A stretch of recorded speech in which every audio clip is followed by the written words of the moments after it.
नमस्कार दोस्तों, स्वागत है आपका एक बार फिर से इंडियन टेक गुरुकुल में। दोस्तों आज आपके लिए मैं एक वीडियो लेकर आया हूँ जिसकी मदद से आप कैसे अपने टैबलेट को एज ए डेस्कटॉप यूज़ कर सकते हैं, क्या क्या आपको सॉफ्टवेयर लेवल पर चेंजेस करने की ज़रूरत है और क्या आपको हार्डवेयर की ज़रूरत पड़ेगी जिसकी मदद से आप अपनी टैबलेट से एज ए डेस्कटॉप एक फॉर एग्जाम्पल जैसे विंडो कंप्यूटर होता है वैसा एक्सपीरियंस ले सकते हैं। तो आप इस वीडियो को पूरा देखते रहिएगा और अगर आपको वीडियो अच्छी लगे तो इसको चैनल को सब्सक्राइब जरूर कीजिएगा।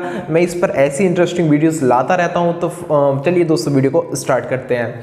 दोस्तों सबसे पहले मैं आपको बता देता हूं कि किन किन चीज़ों की आपको ज़रूरत पड़ेगी जिनसे आप एज ए डेस्कटॉप की तरह आप अपनी टैबलेट को यूज़ कर सकते हैं। दोस्तों सबसे पहले तो आपको स्टैंड की ज़रूरत पड़ेगी जिसकी मदद से आप अपनी टैबलेट को होल्ड कर रखेंगे, और आपको एक कीबोर्ड की ज़रूरत पड़ेगी, और आप एक माउस की ज़रूरत आपको पड़ेगी, और एक स्पीकर की ज़रूरत पड़ेगी। फॉर एडिशनल है ये, आप चाहें तो इसको अवॉइड कर सकते हैं, बट आपको साउंड क्वालिटी काफ़ी बढ़िया अगर चाहिए तो आप चाहे तो ब्लूटूथ वाला स्पीकर यूज़ कर लीजिए या फिर 3.5 mm वाला स्पीकर जो भी आता है अगर आप चाहें तो उसको भी यूज़ कर सकते हैं। फॉर इस जो सेम केस है वो इसके साथ भी है, चाहे तो आप वायर्ड वाला कीबोर्ड यूज़ कर लीजिए, चाहे तो आप इस टाइप से जो वायरलेस कीबोर्ड है वो यूज़ कर सकते हैं। उसके लिए आपको फिर यहाँ से अगर आपको दो कनेक्शन चाहिए तो आपको जो ड्यूअल एक तरह से OTG आता है वो आपको खरीदना पड़ेगा। ये जो ब्लूटूथ वाला है इसी के साथ आप सिंगल के साथ भी कनेक्शन ले सकते हैं। सिंगल आपका जो डेल का है फॉर एग्जांपल ये है तो इसमें आपको कीबोर्ड भी चलता है और इसके साथ माउस भी चलता है। तो इस टाइप से इन चीज़ों की आपको जरूरत पड़ेगी। लिस्ट आप अपनी स्क्रीन पर देख पा रहे होंगे, ये सब चीज़ें आपको चाहिए। और वो एज ऑब्वियस अगर आपके पास टैबलेट तो चाहिए ही आपको, इसके लिए टैबलेट आपके पास ऑलरेडी होगी। तो इस टाइप से ये चीज़ें आपको चाहिए सबसे पहले एक सेटअप बनाने के लिए। अब मैं बताता हूँ इसमें करना क्या होता है। सेटअप काफ़ी सिंपल है, इसमें आपको सिंपल से अपना जो भी कनेक्ट कर लीजिए OTG के थ्रू अपना कीबोर्ड और माउस, और ये खुद ही रिकॉग्नाइज कर लेगा। और आपको यहाँ पर इस टाइप से जैसे कि आप देख पा रहे होंगे माउस का कर्सर आपको दिखने लगेगा। अब मैं आपको दो चीज़ें इसमें बताने वाला हूँ कि क्या आपको करनी चाहिए अपनी टैबलेट को एज ए डेस्कटॉप मोड बनाने के लिए, तो आपको एक्सपीरियंस प्रोवाइड हो।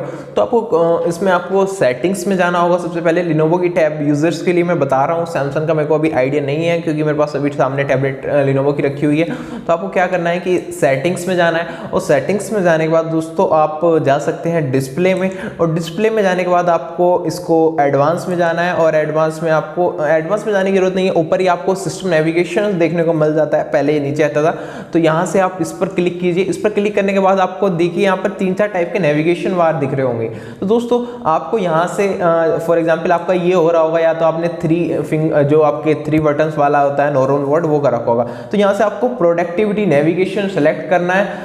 यहाँ से आप क्या कर सकते हैं, जब ये आप सेलेक्ट कर लेंगे तो आपको इस टाइप से 3 बटन आपस में देखने को मिल जाएंगे, जिसकी मदद से होता क्या है ना दोस्तों, फॉर एग्जांपल आप अपनी टैबलेट यूज़ कर रहे हैं तो आप काफ़ी बढ़िया तरीके से यहाँ से प्रीवियस ऐप खोल सकते हैं, मतलब जो आप माउस की मदद से काफ़ी बड़े तरीके से यहाँ से मैनेज कर सकते हैं चीज़ों को। और दोस्तों फॉर एग्जांपल मैंने यहाँ से यूट्यूब खोला, और यूट्यूब मैं इसको अगर अभी मिनिमाइज कर देता हूँ तो यहाँ पर ये आपको सारी ऐप्स जो हैं एज ए डेस्कटॉप, जैसे आपको डेस्कटॉप में देखने को मिल जाती हैं, सारी ऐप्स नीचे की साइड आ जाती हैं, जिसकी मदद से आप काफ़ी बढ़िया तरीके से मल्टीटास्किंग भी कर सकते हैं। आपको बार बार यहाँ पर क्लिक करने पर जाने की जरूरत नहीं, आप नीचे से ही ऐप्स को ओपन और क्लोज कर सकते हैं। तो ये काफ़ी बढ़िया तरीका लगा मेरे को, जैसे आप अपने लैपटॉप वगैरह में करते हैं सेम तरीके से आप यहाँ पर भी कर सकते हैं। तो सॉफ्टवेयर लेवल पर ये चेंजेस आपके लिए काफ़ी यूजफुल होंगे। और अगर आपके पास आपके कीबोर्ड में फॉर एग्जांपल वॉल्यूम अप और वॉल्यूम डाउन का ऑप्शन नहीं है तो आप एक ऐप डाउनलोड कर सकते हैं, जिसकी मदद से होगा क्या दोस्तों, इसका नाम है आपको देखने को मिल जाता है असिस्टिव वॉल्यूम बटन। इसकी मदद से होगा क्या, फॉर एग्जांपल आप मूवी देख रहे हैं अपने एज ए डेस्कटॉप पर जो भी आपने अपनी टैबलेट की मदद से बनाया, तो यहाँ से आप इसके जो बटन्स हैं उनको कंट्रोल कर सकते हैं, वॉल्यूम अप एंड डाउन कर सकते हैं माउस की मदद से, तो अपने माउस की मदद से कर सकते हैं। तो इस टाइप से सॉफ्टवेयर लेवल पर आपको ये चेंजेस करने होंगे, जिसकी मदद से आप एज ए डेस्कटॉप एक्सपीरियंस आपको आपको एज ए डेस्कटॉप एक्सपीरियंस देखने को मिल जाएगा। और साथ में आप देख लीजिए आपको कीबोर्ड वगैरह काफ़ी बढ़िया तरीके से वर्क करता है, आपको कोई प्रॉब्लम देखने को नहीं मिलती है। आप कीबोर्ड की मदद से भी अपना जो भी काम है वो आप कर सकते हैं। आपको कोई वेबसाइट खोलनी है या इंटरनेट पे कुछ भी करना है फॉर एग्जांपल, तो आप कीबोर्ड की मदद से काफ़ी अच्छे से टाइपिंग भी कर पाएंगे, और माउस की मदद से काफ़ी अच्छे से यहाँ पर देख लीजिए आपको कोई लैग शटर्स देखने को नहीं मिलते हैं। और स्पीकर की मदद से आप काफ़ी बढ़िया तरीके से साउंड का आउटपुट भी काफ़ी बढ़िया आप ले पाएंगे। तो जो भी अगर आपको एसेसरीज चाहिए जो भी बेस्ट है मैं डिस्क्रिप्शन में लिंक प्रोवाइड करा दूंगा, वहाँ से आप खरीद सकते हैं, और इसकी मदद से आप अपनी टैबलेट को एज ए डेस्कटॉप की तरह यूज़ कर सकते हैं। तो दोस्तों अगर आपको ये वीडियो अच्छी लगी तो उसको लाइक करिएगा, चैनल को सब्सक्राइब कर लीजिएगा।